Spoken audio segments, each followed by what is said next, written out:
Previously on the Making of Quest.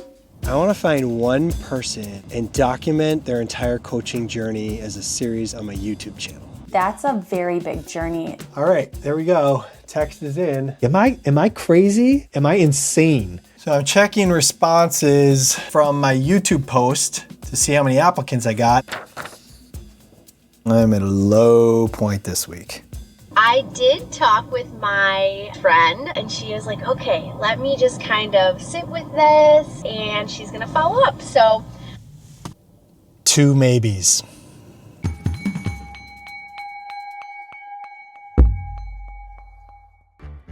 There's a scene in Jerry Maguire. After he starts his agency and gets zero traction for months, his one client, Cuba Gooding Jr.'s character, has this huge game, and Jerry shows up at Renee Zellweger's house and he's like, our little project had a very big night last night, but it wasn't complete because I couldn't share it with you.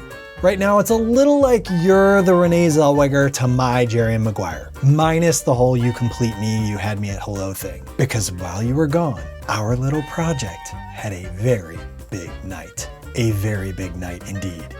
After I posted the Making of Quest episode, gradually, in the painful, torturous way that the YouTube algorithm works for channels like mine, it started to find me some of my people. Because when I woke up, I had 4 applications to Quest, and the applications didn't stop there.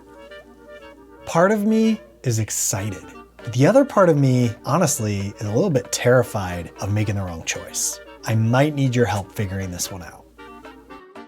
Who are you, and why are you here? My name is Ninad Atale. I am a physician out in California. I invited you because I'm scared of making a bad choice, and you know what I always say, when you're worried about making a bad choice, bring in a fall guy. I suppose my only qualification for helping you out here is that I'm a good judge of character. I need a second opinion here. There we go. Second opinion. Now you're talking my language. I'm providing a second opinion. So applicant 2. What I liked was that there was a great deal of specificity behind what he's looking for. Motivation to start his own business. Yeah, my one question was, are they motivated? Or are they counting on me to be that source of motivation, which doesn't always work. Right. How about applicant 4? You know, she was very open. That's a good thing. Obviously, you're going to want to have someone who's not afraid to express anything that they're feeling and thinking. I think the container that I'm creating has the potential to either be helpful to somebody or it could actually hinder and obstruct the process. For her, I felt actually like it might be neutral, that she might be the one person who's least likely to play to that angle and to actually show up just authentically as herself in this process. How about applicant 7? He was very clear that there's some block that he can't quite articulate. So I think that's interesting, right? Like, what is that block? Getting to what that block is. It feels like purpose discovery work, but having worked with people on this before, you can't force that on a timeline. Are there challenges, things that we can drive meaningful change on in the time that we have together?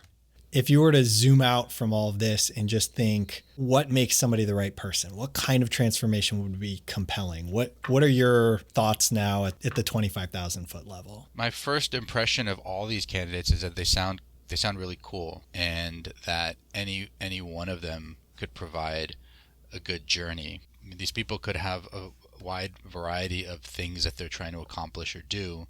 Some of them might be like more in your wheelhouse, and some of them may not. And so part of the series would be you trying to figure out like how to help them as well if it's something that's not in your wheelhouse. That gives you more episodes to just focus on yourself.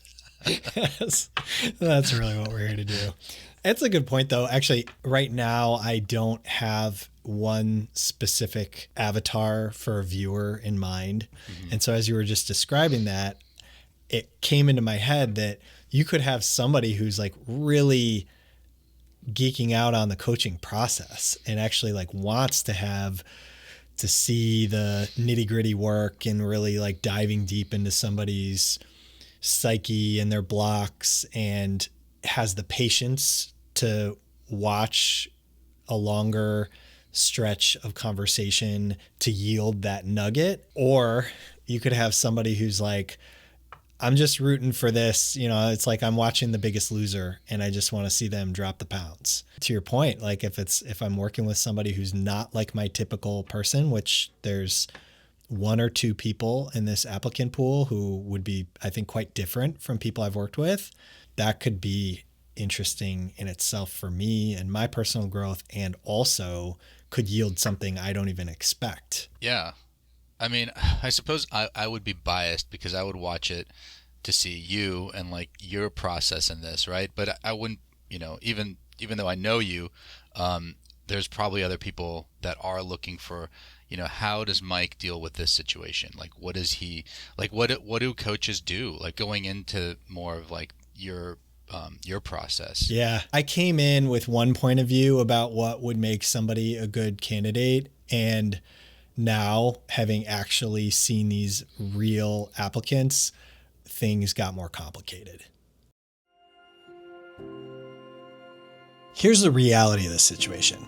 Choosing someone for Quest doesn't just mean saying yes to them. It means saying no to all the other people who had the courage to apply. Every decision we make in life closes a bunch of doors, but in this case, it closes a bunch of doors for other people as well, and that is weighing heavily on me. So what makes the right person for Quest? Is it courage? Is it readiness? Is it story potential? I've been asking myself this question for days, but then it started to hit me. The perspective I value the most here is yours. You're the one watching. So before I make an epic choice like this, if you want to help shape this decision, there are two ways you can do it. Way number one, tell me in the comments. What do you think I should actually be looking for in the person who does this with me? Way number two, answer the 3-question survey that I made on YouTube, which I am going to post. Wait for it. Now.